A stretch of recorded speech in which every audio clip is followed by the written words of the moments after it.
started for the regular board meeting of November 19th. We've had regrets from Wayne, trustee, from Stuart, just right now.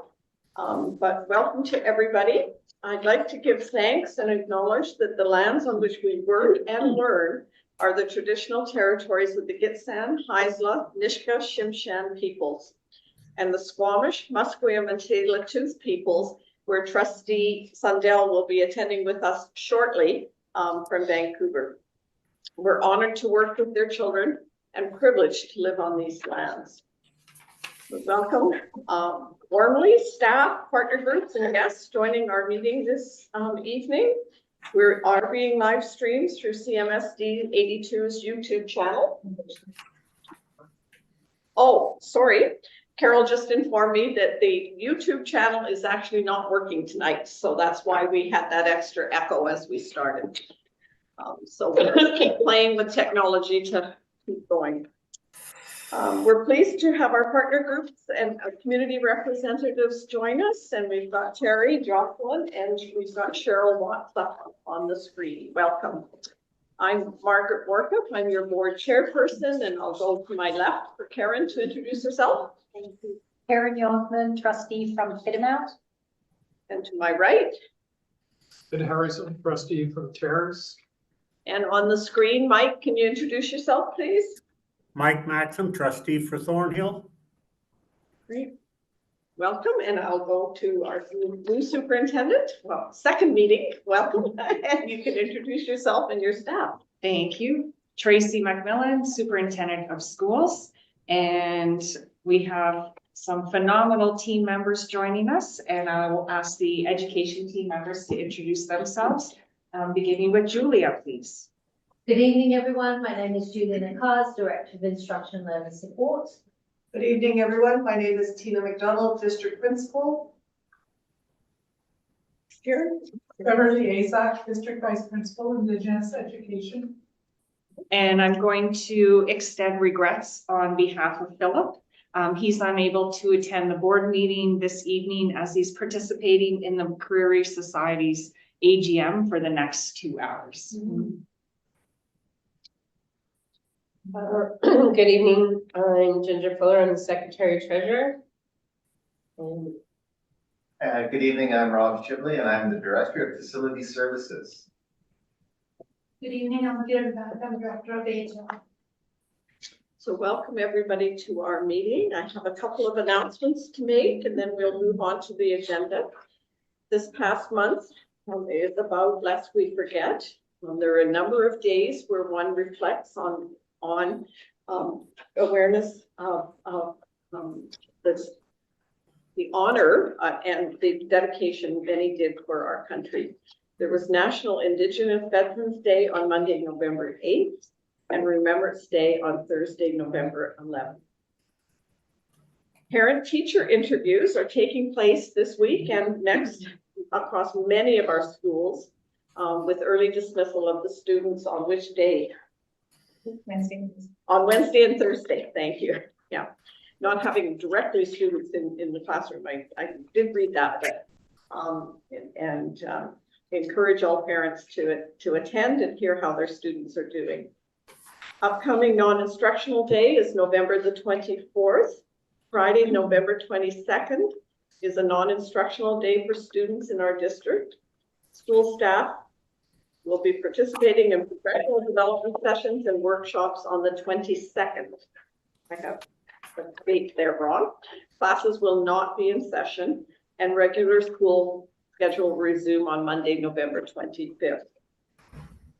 This year, on November 20th, is World Children's Day, where we recognize to commemorate the 1989 adoption of the United Nations Convention on the Rights of the Child, the most widely ratified human rights treaty in our history.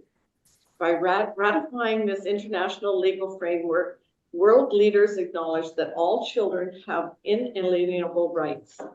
Unfortunately, children today are living in a world that is increasingly hostile to their rights. And nowhere is this more obvious than in the experiences of children impacted by our conflicts. Beyond conflict zones, children's rights are also under threat. These include rising poverty and inequality, public health emergencies, and of course, the global climate crisis. May we all work together to build a better world for our children and recognize this World Children's Day on November 20th. We have an announcement about our election in Kitimat, and the trustee by-election was officially declared on November 12th by Kathy Jackson, our Chief Election Officer for the Coast Mountain School District, pursuant to Section 98 of the Local Government Act, that Angie Maitland of Kitimat was elected by acclamation. In following elections legislation, Angie will be sworn into the office of trustee at our next regular public board meeting to be held on Wednesday, December 18th at 5 o'clock at our board office here in Terrace. I would like to call our meeting to order and declare that we have a quorum. And as I announced, I expect Trustee Julia will be coming in shortly. She had another commitment just before this meeting. One last note to just remind people that at the end of our regular public board meeting, there is a 10-minute question period for the public. Questions must pertain to the agenda and can be presented in person at our regular board meeting or emailed no later than 4 p.m. on the day of the regular board meeting to the attention of Carol Gagnon, our executive assistant. I understand there's been no questions submitted at this time. Questions or comments about personal issues, individuals, or property acquisitions are not appropriate for the public meeting. A written response to questions to the board will be provided as soon as able to be done. Questions asked at the regular board meeting are recorded for follow-up by the board in event the answer is not provided during the question period. And the last announcement on my page here. Yeah, oh, sorry. One thing that Carol's reminding me of, and it's on our agenda. Tonight is the night that we do the elections of the board for the board chair, vice chair, and appointment to the different committees, and we do that at the end of this meeting. And our next hybrid meeting will be held on Wednesday, December 18th at 5 p.m. here at the board office in Terrace and via Zoom. Although we are encouraging everybody to try and attend because we'll do a little bit of celebrating that it's a special month with Christmas up there. So if we can move on to the approval of the agenda, could I have a motion to the agenda? Ed, thank you, and Karen. Any questions or changes? All in favor of the agenda? Pass, thank you. Next, 4.1 is the regular meeting of the board held October 23rd, 2024 on pages 3 to 11. May I have a motion to accept the minutes? Karen?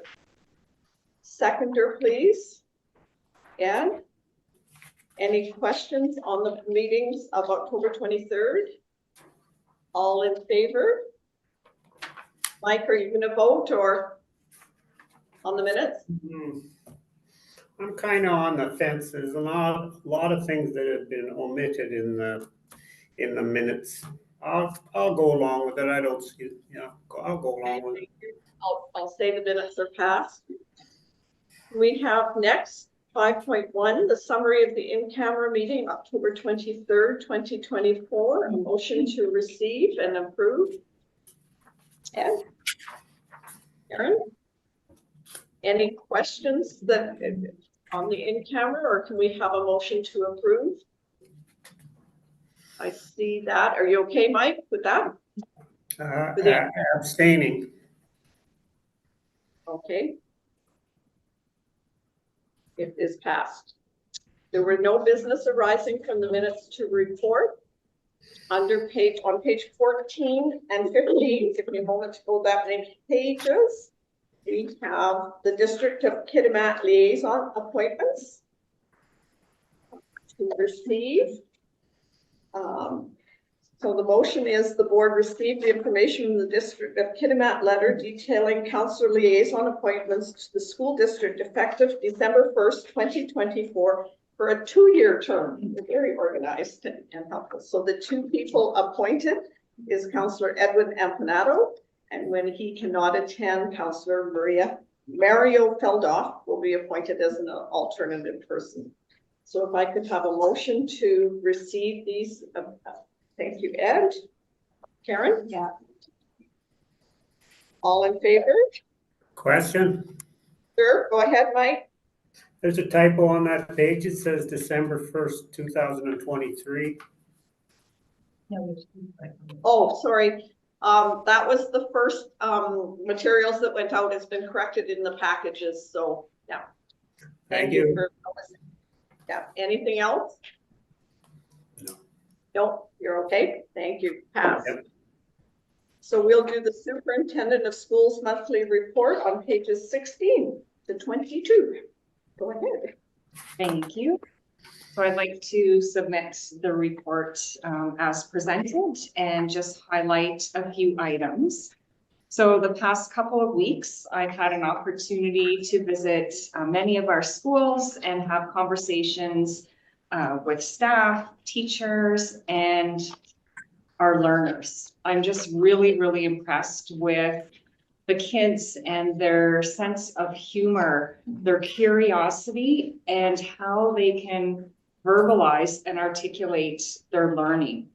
Just really impressed with how our school administrators, our teachers, and staff are so committed to providing a diverse myriad of opportunities ranging from experiments, on the land learning, the arts. I was able to visit classrooms, studios, shops where students are constructing and building for home. And this can't happen without the support of our staff and our families and our communities. And also, I would like to thank our district staff for, again, their determination, diligence, and dedication. So I sincerely thank you for the work that you're always doing on behalf of our kids. So you're showing that caring and hard work. It is a true team effort.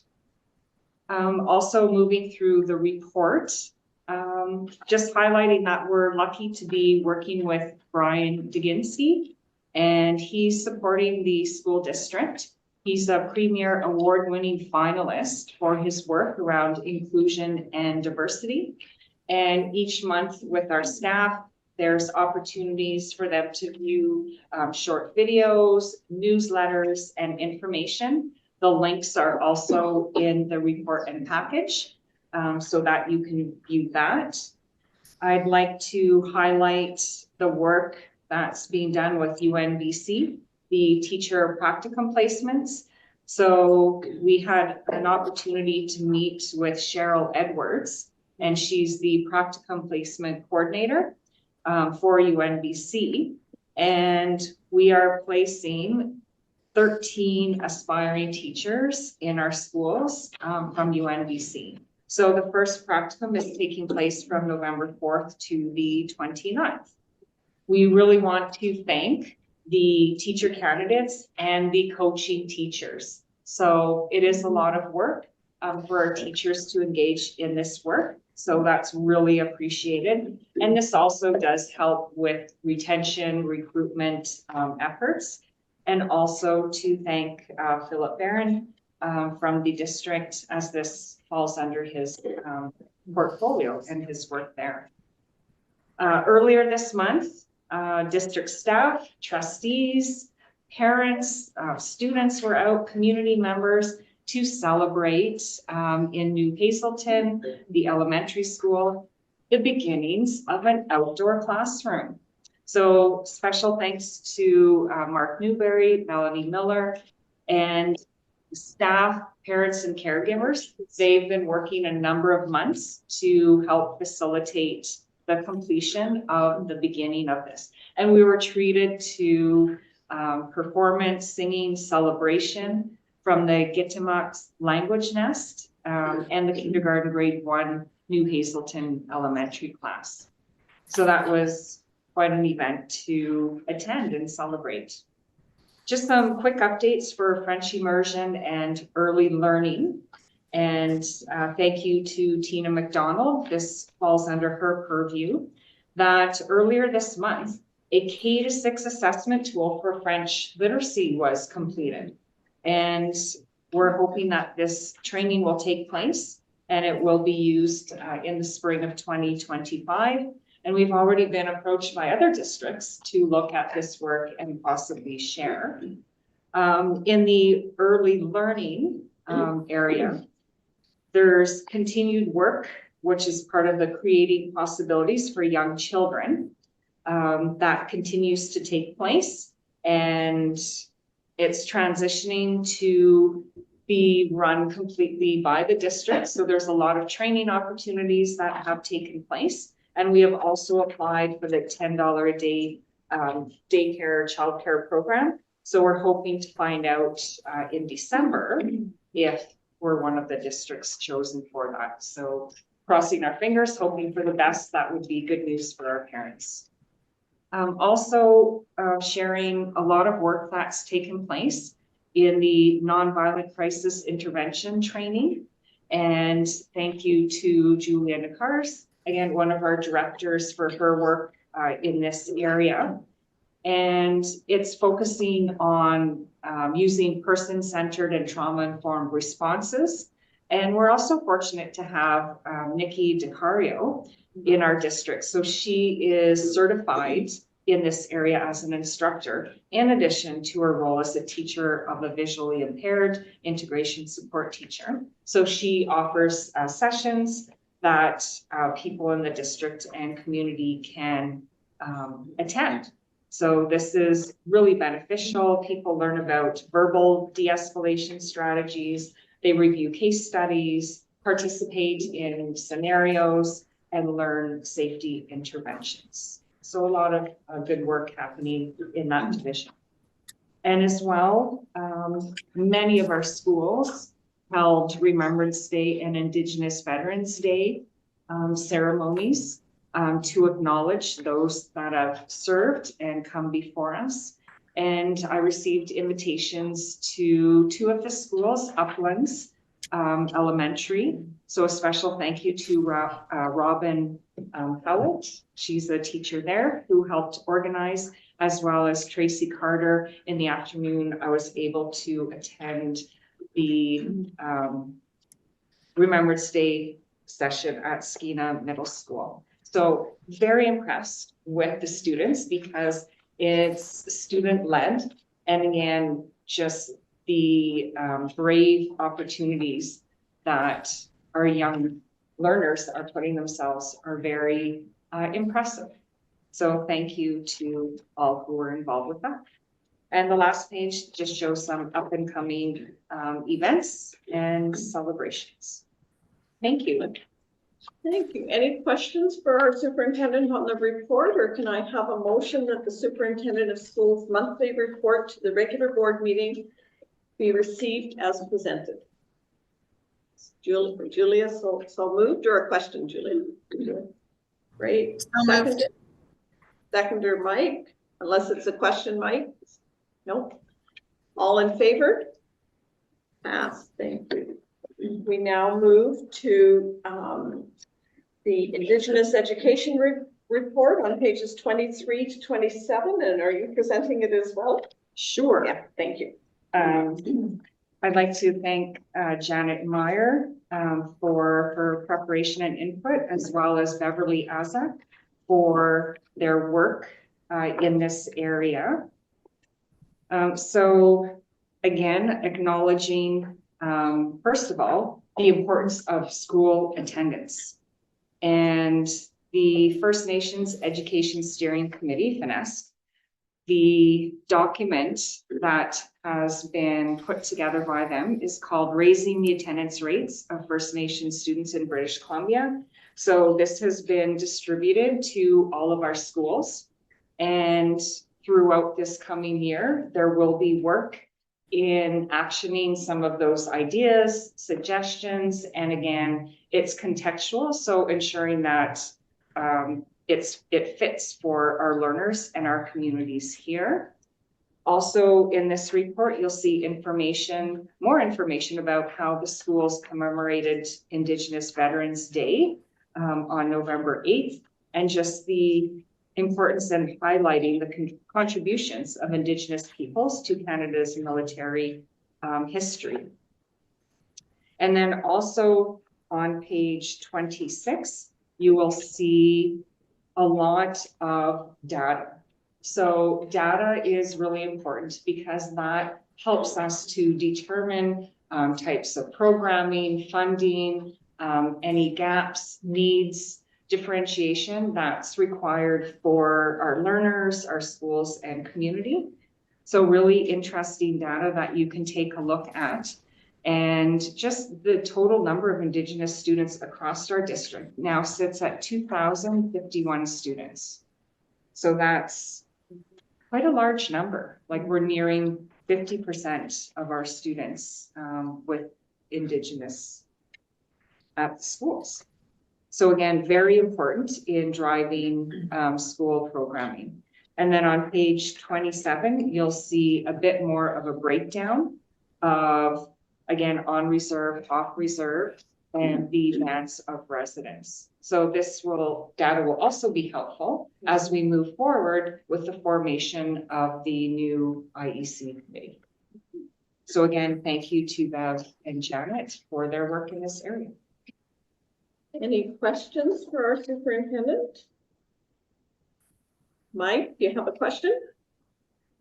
Yeah, a number of them. And I do appreciate that this was prepared by Janet Myers and not yourself.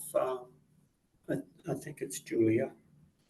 The first thing that I want to notice is that the link to the attendance counts toolkit that's in the presentation, that doesn't work. I did find what appears to be the correct reference, and that would be at the First Nations Education Steering Committee website called A Toolkit. This is a 188-page document, and I'm wondering, have you read the document? I have viewed it myself, yes, but it was just recently distributed to all of our schools. And we will correct the link, Mike, so thank you for that. Okay, I have a number of questions then that could be answered at a later date. Now, I'd just like to say that I agree with the statement on page 24. Of course, it's in the top half of that page, second column, and it says that punitive approaches are not successful in changing behavior. I believe with that. I agree with that statement wholeheartedly. Now the next line down, it refers to intervening. And my question would be, who is meant to do the intervening in that reference, and what is the suggested method of intervention? And then further down on the page, it makes a reference to a coalition of school staff, families, community members to apply resources, it says. Now, are we as a board able to facilitate resources, and what would the nature of those resources that they're referring to? Okay, so questions, Mike, but we won't be able to answer them right now. Yeah, I understand that. Yeah, that was all of the questions that I had. Okay, so I'm now asking for, unless Julia, you have a question as well. Yeah, I do have a question. I just wanted to learn, I was surprised to read the Indigenous enrollments for the Hazelton schools. Hazelton Secondary School is at 16.97%, and MGA is at 5.7%. I find those numbers really low.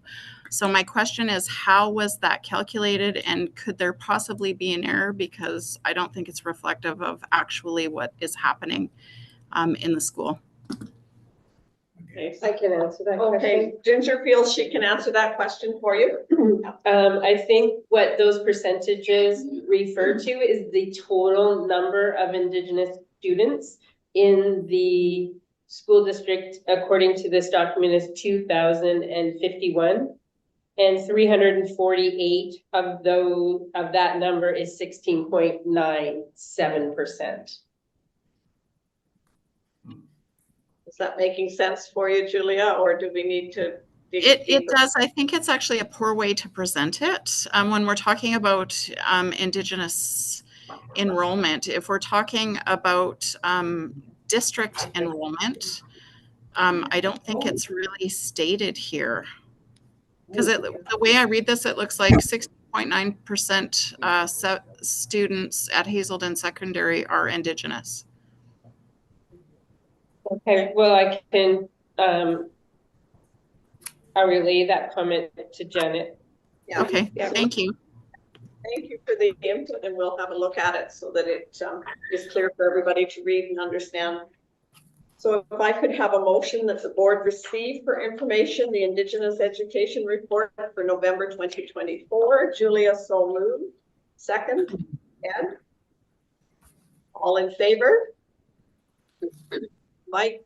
Yeah, thank you. Passed. So we'll now move on to the business committee reports, and I'll move it over to Ed, Trustee Ed, in terms of the business committee meeting. Okay, the business committee meeting was held November the 6th, 2024, starting at 10:30. And it was via Zoom. The minutes are as presented.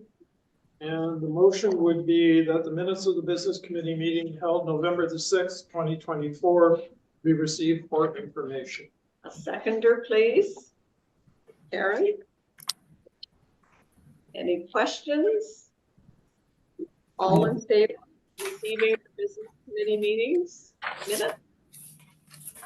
Pass. Mike, you're struggling a little bit there. Do you need some help? I do. I've just had a librarian come in and told me that I've got the volume too high and I can't figure out how to turn it down. Okay. What computer are you on? And maybe Carol can help you. What computer? I'm on a Dell, whatever it is. It'll be volume down. It's usually down on the right-hand side, down the bottom there. It's on your taskbar at the bottom right, and it looks like a speaker. Like a microphone. Scrolling across here, I'm not finding what you're referring to. Volume down too. Okay, go ahead and answer, Carol. Mike, you can also turn the volume down a bit, so it's not super loud. I don't know how. It's at the bottom where you have the little. I can't find volume. The bottom of the screen, not the computer. Yeah, I've got the bottom of the screen is, yeah, no, I don't have. Oh, that should be volume right there. Good. Well, but why? But I can't. Okay, now that got me into a screen. There we go. Hang on. I thought that putting the earplugs in would mute it, but it didn't. So Mike, we can take a quick pause and you speak to the librarian. Helps you. Can you do that? I'm good now. I got the volume turned down. Okay, perfect.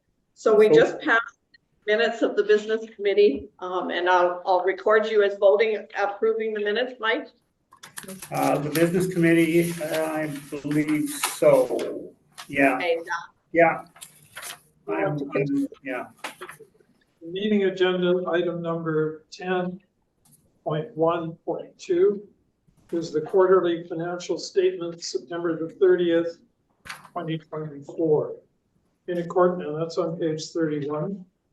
In accordance with the budgeting, monitoring, and reporting guidelines proposed by the Financial Health Working Group for School Districts of BC, all school districts must provide the Board of Education or committee of the board with, at a minimum, quarter financial reports which indicate forecasted results compared with actual budget, and offer a discussion and analysis as necessary to fully communicate financial performance and key risks. Quarterly results and projections to June the 30th should be provided at September 30th, December 31st, and March 31st of each year. This will allow the board to monitor the school district's financial position throughout the year on an ongoing basis and the expected year-end position. Attached for the board's consideration is the quarterly financial statements as at September the 30th, 2024 for Coast Mountains School District 82. The business committee reviewed the quarterly financial statements at its meeting held on November the 6th, 2024, and brings forward to the board for information.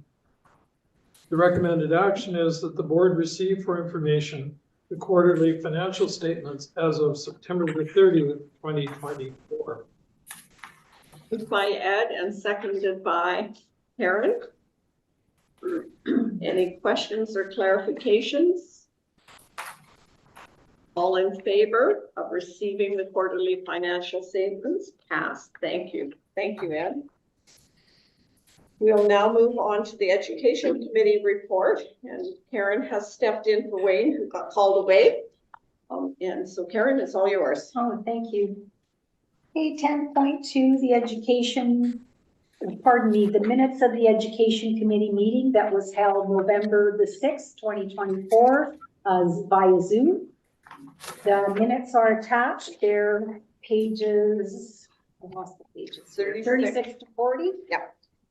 Okay, the recommended action is that the minutes of the Education Committee meeting held November 6, 2024 be received for information. A seconder, please. Thank you, Ed. Any questions? All in favor? Pass. Thank you. Okay, 10.2.2. Hang on here. Yeah. Got a Northwest Trades and Employment Training Center update. Okay, should I read it all?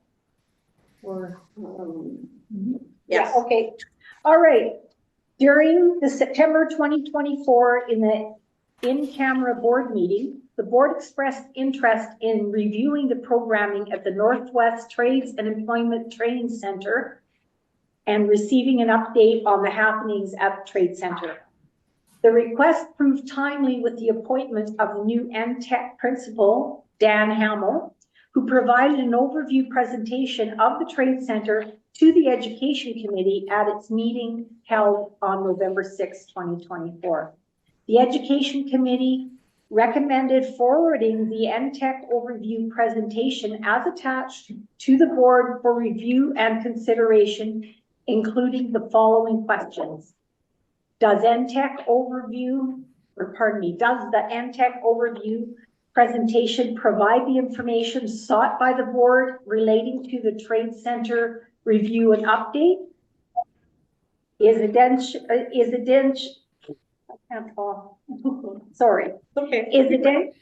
additional, there we go, information required by the board? And the third is, does the board have questions or require clarification regarding the NTEC overview presentation? So for the recommended action, this is for review and for discussion. So is there any discussion, please, that weren't attending the Education Committee would like to discuss? Mike, go ahead. Yeah, just turning the pages here. The graph on page 44, down at the bottom, the one called growth, does not become legible even if it's zoomed in by 200%. On the third from the right-hand side under the coming soon, and that was not possible to read that. So I'm wondering if we couldn't get that image expanded, made bigger, but even made bigger, this thing is not clear in the agenda package. Okay, I'll see if we can get that corrected so that you can see the growth. Yeah. I did have a couple more questions. I Yeah, wasn't able to puzzle out what CL, I think CLC has something to do with classroom learning something, but then there's an ECCE. And I wasn't able to puzzle that out. Yeah, so ECE is early childhood education. What was the other one? CLC? But the ECCE, it said, early childhood education I haven't been able to get, but it says ECCE. Okay. And that's in that growth graph as well as other places. But in the growth graph, the third arrow from the left-hand side, the third upward arrow on the left-hand side, it says ECE, and then it says work experience. Yeah, it's the early childhood. Yeah. Early childhood work experience. Okay, that's fine. Yeah, that's all the questions that I had. Okay, thank you. CLC is career life. Career life. Yes. CLC is career life connections. Oh, thank you. Yeah, thank you. I read the report because I wasn't at the presentation and certainly very excited to see that ECE and things like that are happening in terms of dual credit. It's certainly part of trying to address the recruitment, retention, and having qualified staff that are working with our children. So I'm very pleased that we're working that way and that we're working closely with the college.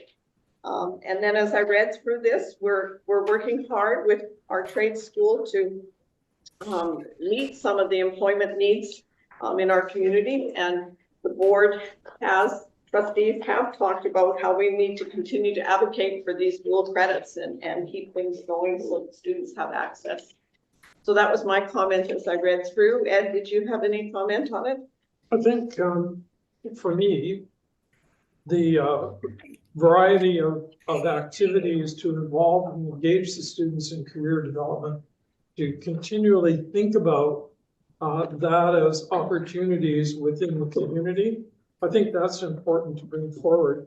I think as well, the experience with the college needs to maybe be expanded a bit. And I think that would help students to understand the importance of the dual credit program within the schools. I think too, a written statement about the overall objective. I know it's on page 43, but I think maybe it needs to be clarified a bit. Well, I'm sure our superintendent will take that comment back. I'd just like to say that the presentation was well done, and I think showing that the people in charge of it are really thinking about what the students need and involving them. Julia, any thoughts as you saw that, or Karen? I'm sorry that I missed this presentation, but I can say that I attended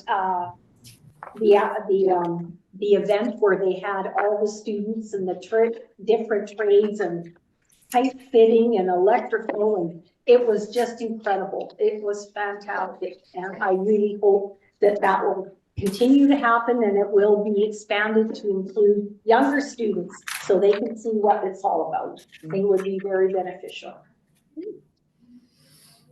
Tracy, do you have any questions for us or in terms of feedback on the report?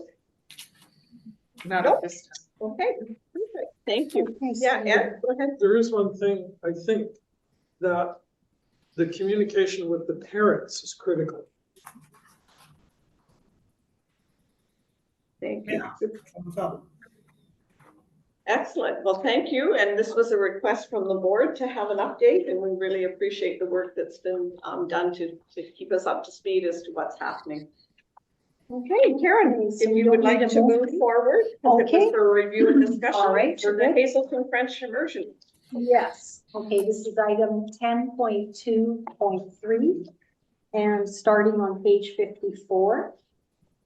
Okay, on September 23rd, 2024, interim superintendent Janet Meyer wrote a letter to the Parent Advisory Council, the PAC chairpersons of Hazelton Secondary School and MGA's Elementary School to inform the French immersion parent caregivers in the Hazeltons, specifically at Hazelton Secondary School, regarding the concerns pertaining to the Hazelton French immersion program.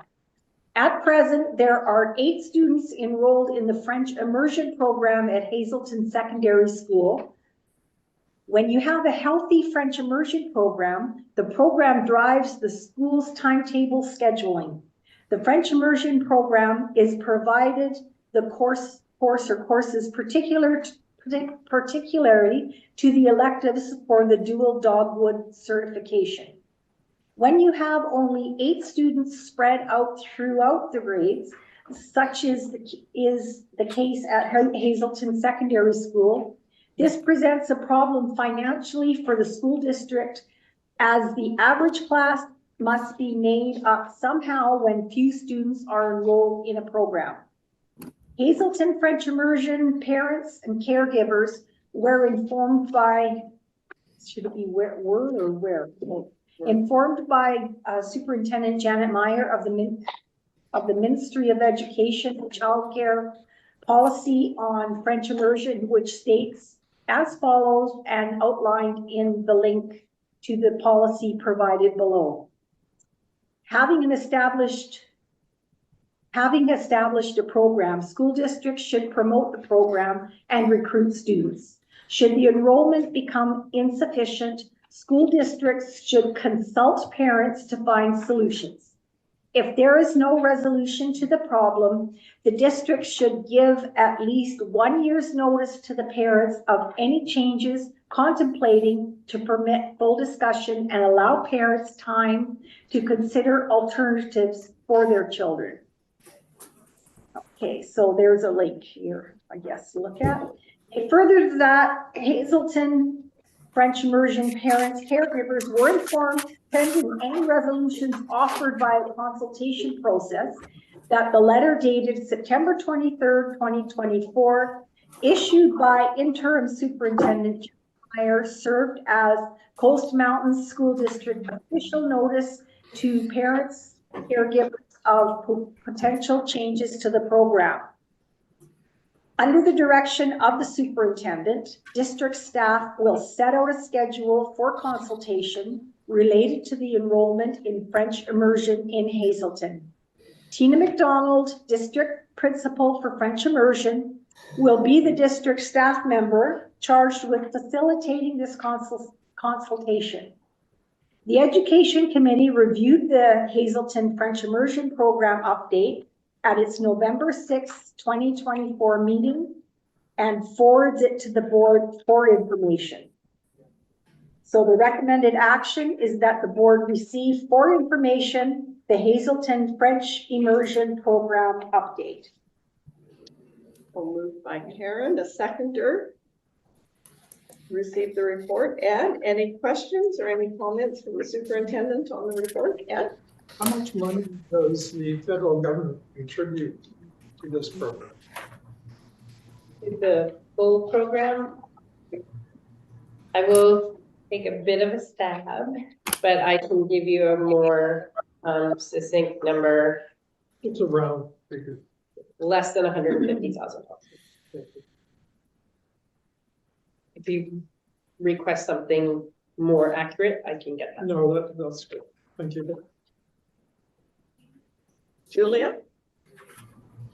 I'm just wondering, has any thought been put in, and maybe it's too early in the process, but we learned through Zoom that nothing is really impossible with respect to connectivity. And I understand we're talking about French immersion, and I understand we're talking about young students, but is there not a way to continue the learning or the French journey through Zoom, supported by educational assistance? It would be My problem is it's a shame to see kids invest that much into learning something just to have it end. And I know that that's a reality, but have we explored every opportunity, or is that coming? All right, so That's coming. That's what Tina's been assigned to work on, so it's still ongoing. Okay, further Okay. questions? Thought? Okay, a motion, we have a motion to receive the report. All in favor? Pass. Thank you. Karen, you've got another one. I do. Okay, 10.2.4, and you'll find that on pages 55 and 56. It's a letter of support for the 2SL LGBTQIA and students and staff and families. The Coast Mountains Teachers Federation approached Interim Superintendent Meyer in September 2024 and Superintendent McMillan in October 2024 for Coast Mountains School District to consider a letter of support for 2SL LGBTQIA and students, staff, and families jointly issued by the CMTF, the Canadian Union of Public Employees, that's CUPE, Local 2052, and Coast Mountain School District 82. Attached for the board's review and consideration is the proposed joint letter of support. The Education Committee reviewed the proposal joint letter of support for 2SL LGBTQIA plus students, staff, and families at its November 6, 2024 meeting and forwards to the board for consideration. So this is for review and discussion. It's not a motion. Okay. Do you want to speak to it, Kizzy? In terms of, we've got it down here for review and discussion. I think Yeah, really I think it should be a motion. requires a motion. Yeah, that's what I thought. Okay, so I'll read out the letter too. Okay. I think we can all read the letter, or do you? The letter? Yeah. Is there any questions, or does Jocelyn want to speak to it or anything? I can speak to it if you so would like me to. Sure. This actually came from the previous superintendent last year, through Terry Meyer, Terry Marlowe. And then we brought it to Janet and then to Tracy. This is important. Terry, did a lot of research, and we both feel that this is important, and yeah, I think the letter stands for itself and the motion stands for itself, but it needs to be clear that we brought this. Thank you for that information in terms, so do I have a motion from a trustee to approve signing the letter? Yeah, go ahead, Karen. I'll make that motion. Thank you. A seconder for Karen's motion. Julia? Any further comments? Terry, did you want to say anything about all the hard work you've done to get this letter out? Anyway, I certainly thank you, Chair. I certainly can't speak for a lot of hard work because, because there's certainly a number of other districts and teachers associations that have, really stepped up to be able to make this a really important thing within our schools.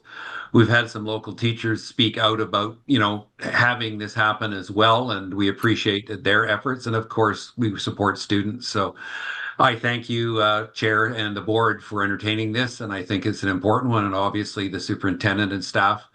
I think, something that we could do yearly, hopefully, if it's approved, goes a long ways to supporting our staff and our students, and, obviously inclusivity and the diversity within our schools. And I appreciate your entertaining this today.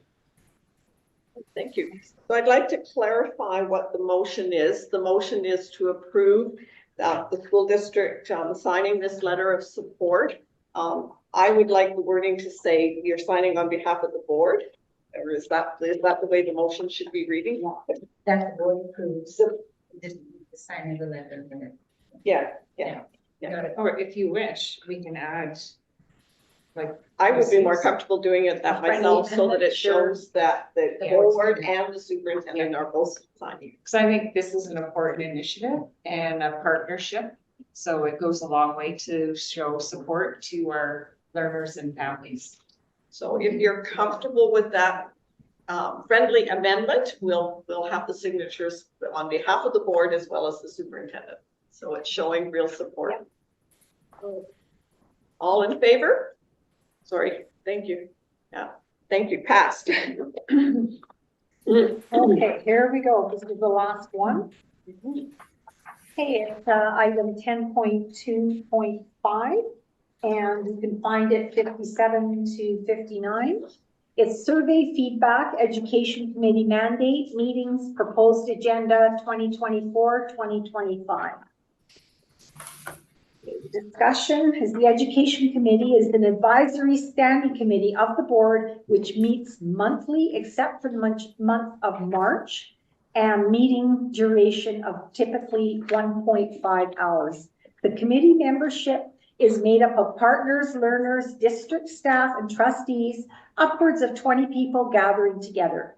The committee mandate is to meet with the superintendent of schools, the directors of instruction, and other appropriate staff to review and recommend to the board policies and actions pertaining to achievement, accountability, education programs, student services, schools, and other matters referred by the board. At the Education Committee meeting held October 9th, 2024, Interim Superintendent Meyer shared the proposed Education Committee meeting schedule as attached for 2024-2025 in a year-at-a-glance format for the committee's information. The committee member feedback during that meeting noted there is little sustenance for the committee, noting that some agenda items are heard twice, and it is time to look at the terms of reference and what the committee is supposed to be contributing. Further, school field trip terms of approval should have a different procedure for receiving approval, as it takes too much time through the Education Committee for recommendations to the board. Interim Superintendent Myers suggested a survey be shared with the committee on what they would like to see for meetings, and shared the results of the survey at the next Education Committee meeting. Interim Superintendent Meyer spoke to the attached feedback at the November 6, 2024 Education Committee as received from 4 committee members with a variety of topics to be considered, such as reporting, assessment, numeracy, etc. The Education Committee recommended the survey feedback, including the terms of field trip approvals, be forwarded to the board for review and consideration.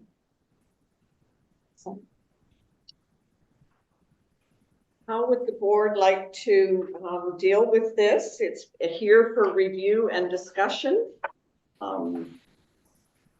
I know in reading it, I think that we need a little bit more digestion of the information and before we can make any changes or make some suggestions. But this, I have to reflect on, has been a brewing problem for the last couple of years, as to really the role of the Education Committee and what is the there is the desire to have input from everybody and talk about education, but we're not being, how do I say it, effective with it yet. I can share that Ed and I reviewed the in detail the legislation under which we have, and there is a function for the Education Committee to be looking at the quality and effectiveness of education programs that we provide. And so you can read my input, because I did do the input here, saying that we needed to reflect on how do we do that effectively and in terms of the reports, so that we're meeting that legislative mandate through the committee. So that's my comment. Ed, did you have any comment with it? No, I think your statement is accurate. I think that's what we want. So what I would like to do is refer it back to administration to take the input that we have and maybe come up with some actions or remedies. We haven't quite got it yet. Is that everybody comfortable with that, with the discussion? Are, am I understanding you're asking to table the motion? Is that correct? It's not a motion, it was presented for review and discussion, so I'm Yeah. referring back for more information, yeah.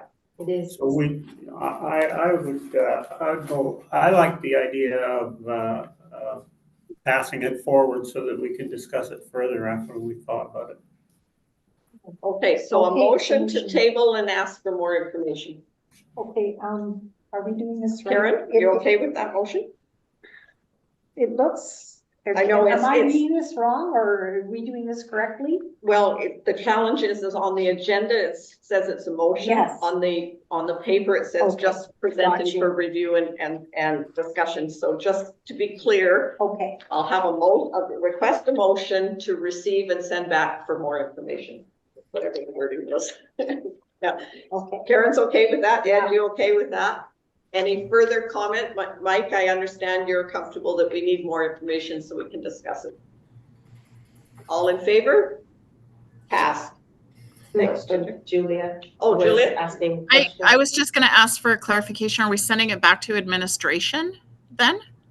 Yes, yeah. Okay. Yeah. Thank you. Let's keep the dialogue going on that and welcome other people to give more information or more input into this, because only 4 responses also doesn't give us a lot of insight. So if you have some thoughts, share them, please. So next is, there's no new business to report. Next is my board chair report on page 61. Just a couple of highlights that I would like to point out. I had a great visit in Hazelton and I was really pleased with seeing their new Rotary Right to Read library, which of course I have a bias because I'm a Rotarian, but it was part of making that library happen, and it's exciting to see that that's happening. I also, with Trustee Youngman, we attended the BCPC symposium in Vancouver, and there was a lot of discussion about recruitment, retention, where are we going, as well as a lot of preparation coming into the next year because it's a year of bargaining. The retention and recruitment presentation had some very excellent slides about how the demographics of our society are changing and how hard it is to find work. I had hoped to have the slides because they promised them for this meeting so everybody could see them. They've only just arrived. So what we will do is send them out to all trustees and make them public so people can see how our demographics in society are changing, and there is challenges as to training some of our young people to take over the jobs with the number retiring, etc. So we will get that out. The other presentation was on Chat GPT and in AI. It was very good conversation about the ethics of AI in our society, in our schools, etc. So I did have the privilege of getting delayed on a flight that I had, and I was in Chicago, and I picked up a book called AI Savvy that I'm sharing with all of us to think about the ethics, the values, and how AI can be used in our schools. And I would like to point out that the meetings that we're going down to for the next 2 days or 3 days in Vancouver has a whole section on this as well. So we're all in a learning phase in terms of how society is changing in terms of that use of technology. So I will be leaving for the meeting tomorrow early so that I can attend the recruitment and retention in northern areas meetings so that we can advocate as much as we can to have educators and qualified staff and everybody else in working so hard for our school district. So I present my report for received for information and welcome any questions. Yeah, also move. Karen, you're chairing at the moment. What's that? I'm chairing. Oh, wakey. Yeah, Okay. I so move the receipt of my report.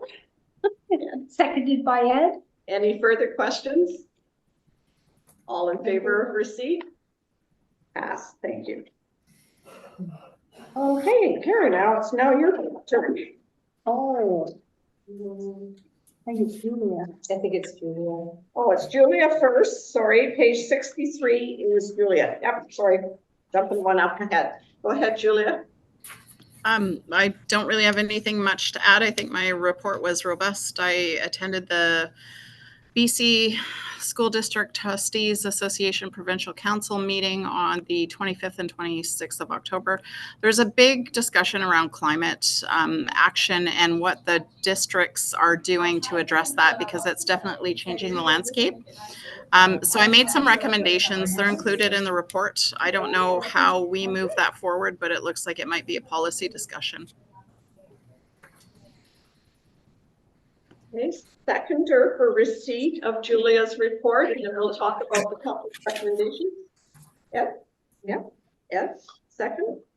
So there were two recommendations. Just a minute, make sure I've got it right. Yes, in the report. Is there comfort that we refer the recommendations to our administration and they come back either saying that we're going to deal with it at the policy committee level, or unfortunately going to wake up Rob over there and we refer it to our director so that we can talk more about climate change? Is there comfort that that's the way we deal with it? I see nods all over the place. Yeah. Questions? Our Mike? We're in questions, right? Yes, go Am I ahead. allowed to ask questions? Yeah. Yes. Okay, okay, all right. Since I can't, now it refers to the policy committee in this group of papers that Julia prepared, and I must say, nice job too. Okay, but since I cannot attend the policy committee meetings, I would suggest that the school garden encouragement by this board would be a step in the right direction for environmental awareness education. And regarding what is it, policy 4035, I suggest it be amended to require board involvement in addition to the involvement of the secretary treasurer. There was another thing in here. Now I've got student voice here, and I didn't write down why. But is comments on student voice appropriate for this presentation, Julia? I honestly think student voice is appropriate with anything that the school district does. So I think there's some engagement around what climate action looks like through the lens of a student, absolutely. But I think it's more so for an operational decision to be made at the administration level. It's a good idea. Well, but it did have a couple of observations about student voice across the province. And that there are 3 school districts who have embraced the student voice concept to the point where they have student trustees. School District 39, Vancouver, has a student trustees. School District 46, I believe, the Sunshine Coast has a student trustee, and School District 58, which is Nicola Simo, I can't read my own. Yeah, that's right. Yeah. It's got a keen in it or something. They have 4 student trustees, and I would really like to see our district moving in that direction. There was actually, oh, go ahead, Margaret. Yeah, I was just going to say thank you for your comment, and student voice is something that our BCSTA rep talks about with people provincially. So go ahead, Julia. I was just going to say there was a lot of discussion around that as well too. It's very complex. You know, student voice could be as simple as having a student present at the table, putting their input, or it's at the board level. There's complications around the board level. I don't think the policy supports that yet. I think there's a lot of work that needs to be done and a lot of research as to how they're doing it, because the other piece of that is if they're at the board level table, they're also encouraged to participate at the provincial meetings and the councils, and there's complications around that with respect to supervision and the cost of it, the sheer cost of it, and what's the equity among school districts, because that's also not, it's also not been addressed. It costs more for Terrace to bring a student down to Vancouver than it would be if Chilliwack brought a student to Vancouver. So there's a lot of discussion that's been happening. It would be interesting to see what exactly the other districts flesh out. But I'm certainly not opposed to the idea. It's just, where's the funding coming from? Because we're so tight with funding. Is it a responsibility of the Ministry of Education to build capacity, perhaps? Okay, so thanks for the comments and thinking about it, and it might be something for further discussion at an agenda item later. So if we can have approval of receipt of Julia's report, it's been moved and seconded. Seconded, thank you. All in favor of receipt? Thank you, passed. And now we can go to the BCPC delegate report. Sorry, Karen, I jumped it. So it's item 12.3, and you can find that pages 68 to 71. So I attended the BCPC Symposium 2024 along with Chair Warcup. I wrote a short report. There's just so much information.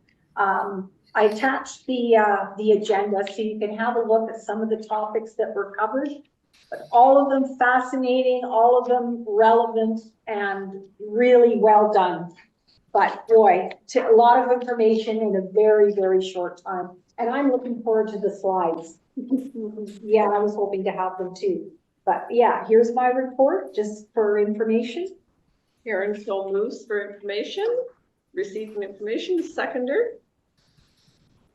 Julia, any quick questions for Karen? It's very detailed. There's lots of information, and I do believe as we get the slides and the summary from BCPC, all trustees will be able to read through the information. And thank you to our staff to get it all and take the lead in this area. Okay, all in favor? Pass.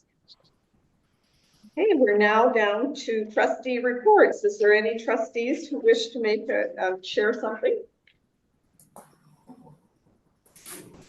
Oh, Mike, go ahead.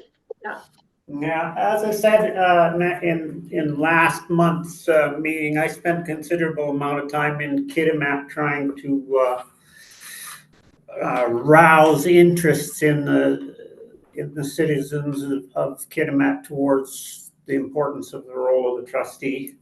And we did get one person who applied for the job. So once again, no voting involved, but I'd like to say congratulations to Ms. Angela Maitland, who will be our new co-trustee. And I had a bit of a question about that. Was any consideration given to the possibility of having Ms. Maitland, yes, Ms. Maitland attend the BCSTA conference?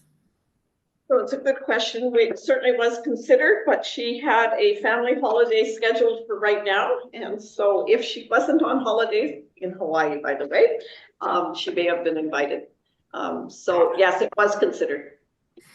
Thank you. Okay, any other trustee reports? Any questions from people? Any questions? Go ahead, Terry. Yeah, thank you, Chair. Noting in your business committee meeting minutes, there was a brief discussion from Director Shibley concerning an update surrounding Mount Elizabeth Middle Secondary School and the loss of classrooms. We're down to losing 9 out of 22 general instruction classrooms, about 50% of the classrooms available. I'm not asking a great deal of questions on this. It's just obviously this is a pretty big disaster for our community and the school. Just two things on this. One, I am concerned, and others are concerned that following a great deal of problems with leaking water through the roof and a number of things over a number of years that I've been there and others, that one, we haven't been able to mitigate and find ways to stop this occurring much sooner. That's just a comment, not looking for an answer. The question is, from the staffs in the school, there is a great deal of concern from a broad group of staff in the school that, as we lose one wing, the old wing as it's called, and then we've lost access to the classrooms in the middle school wing. Much of the building is of a similar age. I know I attended a meeting there where it was discussed, and Director Shibley was there as well. But, I know the science wing is slightly newer, but the concern is a lot of fear on the staff there about, what's going on in the building. I know there's been, specified that architects and structural engineers are taking a look at it. But, concerns about, mitigation of potential for things like mold, potential for things like asbestos, and of course, obviously the structural integrity of some of the rest of the building. So I wanted to express that, and I know that they did put a concern and a complaint in through their site, occupational health and safety, through to the district committee on that. And, I'll attend that meeting when that occurs later in the month. I do appreciate that it does take time to do the work that Director Shibley and others are doing in terms of the architect, in terms of the structural engineering. But I really wanted to express the concerns of those staff and the teachers that have come to me in large numbers that are really concerned about what's going on in that building. And I'm not sure what you can say as a board, but I think it was important that I did express that. But thank you for listening. No, I appreciate you expressing it. I think we all do. We have similar concerns, and I know the staff do, and I know they're working very hard at what we can do for the appropriate remedy of where we can move forward that way. So I appreciate reporting that concern, because it is something we're all working on. Yeah, thanks. Other comments? Sorry? Did you want to say something, Laura? No. No, are you okay? Yes. Yeah, okay. Yeah, Appreciate it. I don't mind some dialogue happening that way, but okay, so thank you. Any other questions or comments? We can now have a motion to adjourn, and then we move towards the board elections, where I pass it on to you. Yeah. It's all yours. Thank you. So 14 board elections, 14.1, I will be chairing elections for the instructions and introduction. 14.1.1 is the appointment of a scrutineer, and our scrutineer this evening is Julia Nykar. So, Julia, I have some small pieces of paper. Thank you.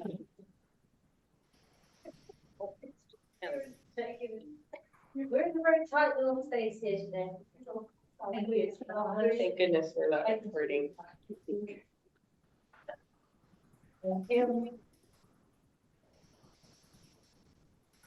So, I am appointing Director Nykar as our scrutineer. The Secretary Treasurer, as the Secretary Treasurer, I'd like to give a brief overview. Our members that are in the room tonight are be giving small strips of paper to put their responses on. The two members on screen are asked to text Carol at her number. I believe both of you have those with your vote. And that will be relayed to Carol. Carol, relay your response to Julia. Yes, Mike. Is it, am I texting that during through the chat function? No, if you could text using your cell phone. Text using my cell phone. I see. Yeah. Only Only if needed.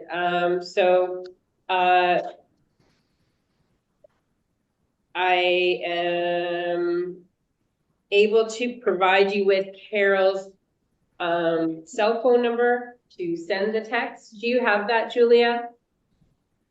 Yes. And so does Mike. Okay. Hmm, Okay. must be here somewhere. And then we can tag it. Okay, so you'll be able to cast your vote that way and only in the event that we require election.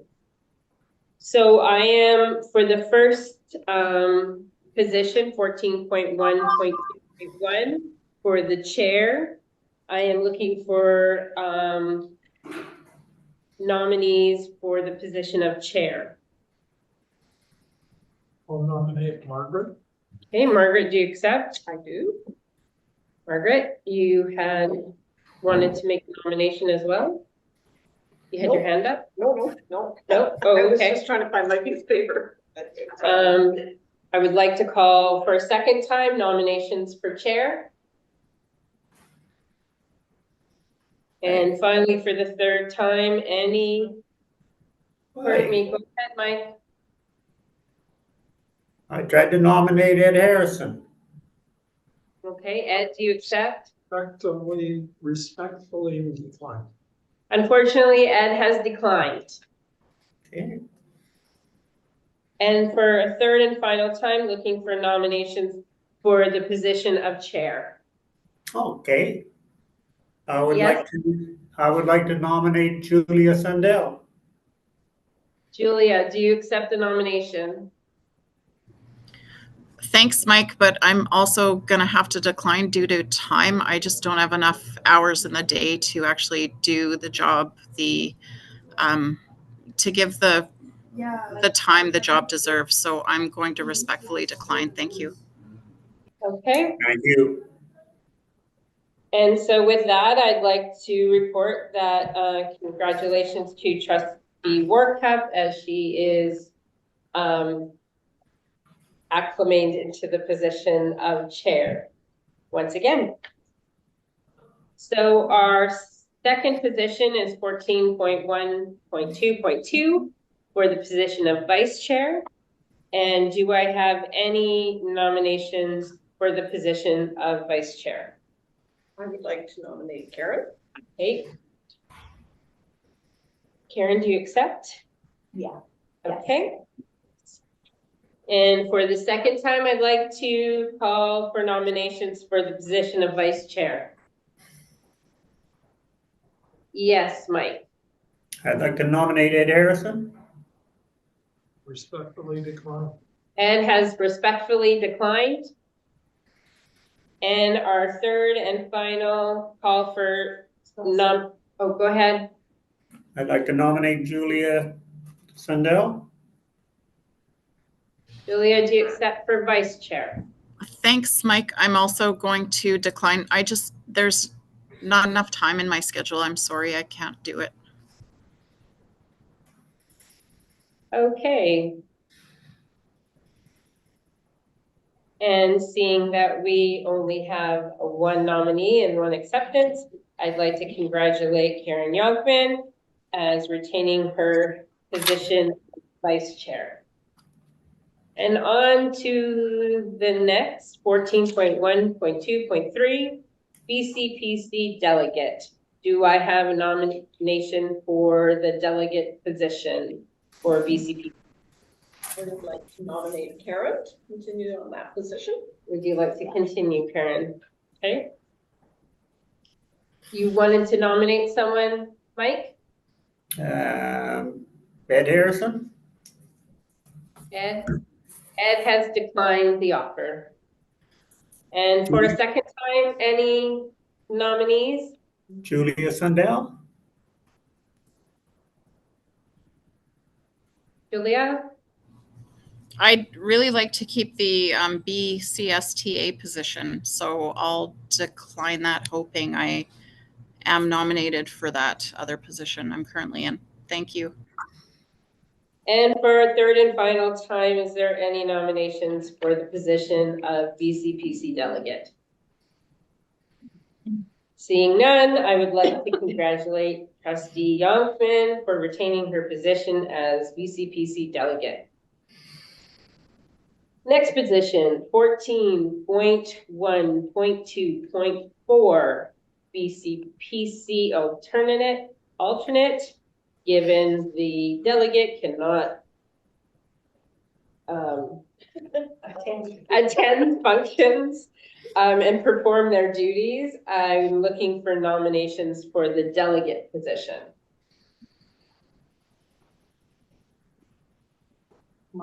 Oh, Looks up doing. Okay.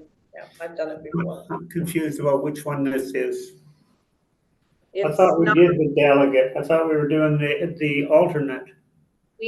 We're doing the alternate, and Right. the alternate attends in place of the delegate when they're not available.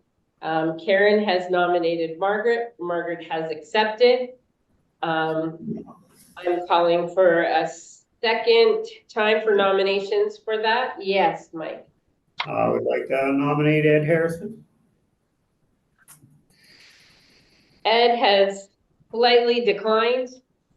Okay, I'd like to nominate Julia Sundell. I'm also declining, hoping for the other position. Thanks, Mike. You're welcome. And based on that, I'd like to congratulate trustee Workup as the alternate for BCPC. Okay. So 14.1.2.5 BCSTA provincial counselor. Looking for nominations. I would like to nominate Julia. Julia, do you accept the nomination? I do. Thank you, Margaret. And for a second time, looking for nominations for BC STA provincial counselor. And for a third time. And with that, congratulations, trustee Sundell, you retain your seat as the BCSTA provincial counselor. And on to the next position, which is the alternate to that position, 14.2.2.6. And looking for nominations for the alternate position for BCSTA. Ed Harrison? And Karen and Margaret nominate Ed, and Ed has accepted. For a second time for nominees. And for a third and final time for nominees. So Mr. Harrison, trustee Harrison, I'd like to congratulate you on being the BCSTA alternate.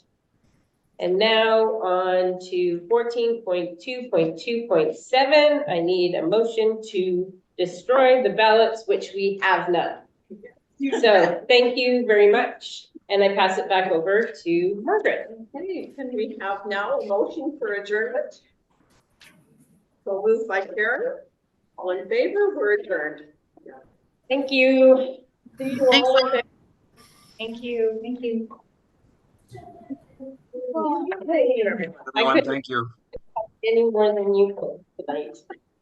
14.1.2.3.4.